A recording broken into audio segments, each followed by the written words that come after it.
Hi guys, and welcome back to another episode of the Iron Personal Training YouTube channel. This time we're back looking at another squat session, and we're doing 170 kilos for 6 sets of 6. So this is going to be a massive volume PB, and I think probably a rep PB as well. I'd have to go back through my training and have a check. But squats are feeling so nice at the moment. We're using the 25 kilo fixed squat bar, and we're setting up in the monolift just because that's what we would have to do on comp day.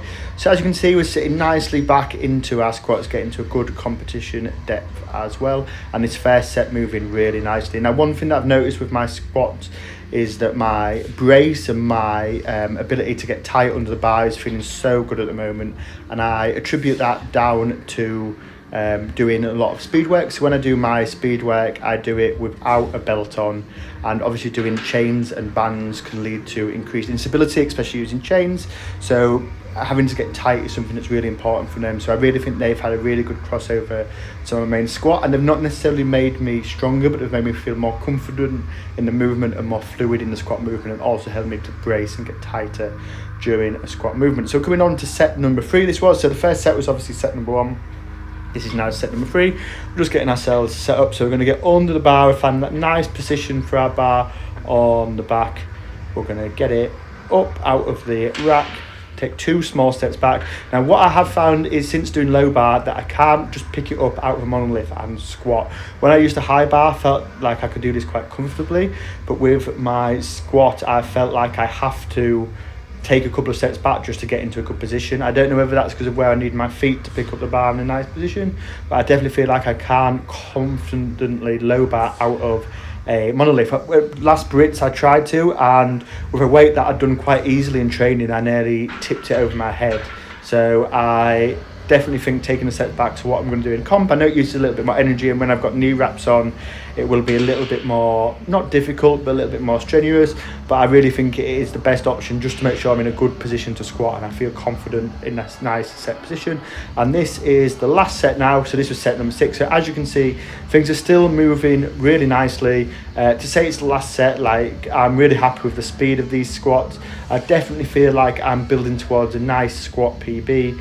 Especially when I get the wraps on, like this. Like when I did my last squat block, I was happy doing 75 for 2 reps, I believe it was, without any, with just knee wraps on for just 2. So I'm now doing 176 sixes and hopefully do 175 for 6 sixes the week after. But yeah, we then come on to some sumo deficit deadlift. We're doing 170 kilos. The black plate at the end is a 10, and we're just doing 3 triples here. As you can see, again, nice movement. It's really weird, like with all my deadlifts I feel so good pulling from the floor. I almost feel stronger in a deficit position than I would say doing a block pull, but definitely feeling strong, happy with these. Going to test my sumo deadlift soon, so hopefully we'll get a nice PB there.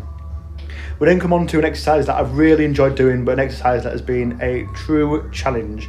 We're doing stiff leg deadlifts, and we're doing it with an axle bar. So here, the weight necessarily hasn't been the challenge, having a grip is. So we've been doing it with a double overhand grip, a little bit of chalk. You can see just loading up those hamstrings, but because obviously an axle bar is chunky, it's really hard to keep a grip of, and it's a really good way of actually training your grip. As you can see, I've had to put it down there and just regain my grip and go again. But we still feel it nicely in the hamstrings as well, and you're getting that benefit of obviously like the forearms and your grip, really having to squeeze that thicker bar. So if you do have a problem with your grip, I would definitely recommend putting these in, and obviously any kind of stiff leg or Romanian deadlift variation is always going to be beneficial to your training. We then come to another exercise that I've really enjoyed doing. So this is the first time I've had properly access to a 45-degree back extension. So we're doing that today with 70 kilos, and this feels like it's having a really good crossover into my squat and my deadlift for just that lower back power, while being in these kind of positions where you've got to pull your shoulders back, push your hips through. And again, really just enjoy doing it. Again, if somebody's got access to these, I'd really recommend doing them. Obviously start either with body weight or a weight you feel comfortable with.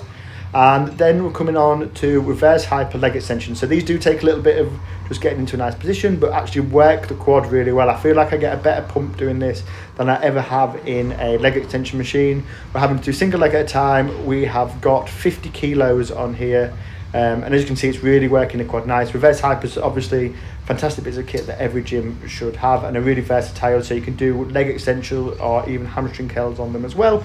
So you can kind of get the best of all worlds using a reverse hyper, and it's a good way of adapting to a gym that doesn't necessarily have machines like a bodybuilding or commercial gym might have. And like I say, I feel like I get a better pump from this than doing a normal leg extension. We're then going to come on to some core work to finish on, and then this is a bit of a different kind of core work that you might have seen before. So we're using the belt squat, we're just getting nice and set up in it. It does sometimes take a bit of getting used to in the belt squat, and what we're going to do is we're going to do some marches on it. So just stepping up, getting that position, just making sure the bar is going to come up to a nice weight, so we're actually doing some good work. And then we're literally going to march on it, just start holding on legs nice and high, and obviously the machine's going to try and pull you from side to side, and you're using your core to try and fight that. But I hope you've enjoyed the video, guys, and I'll see you in the next video where we're looking to see if we've got any redemption on our deadlifts. So I'll see you there.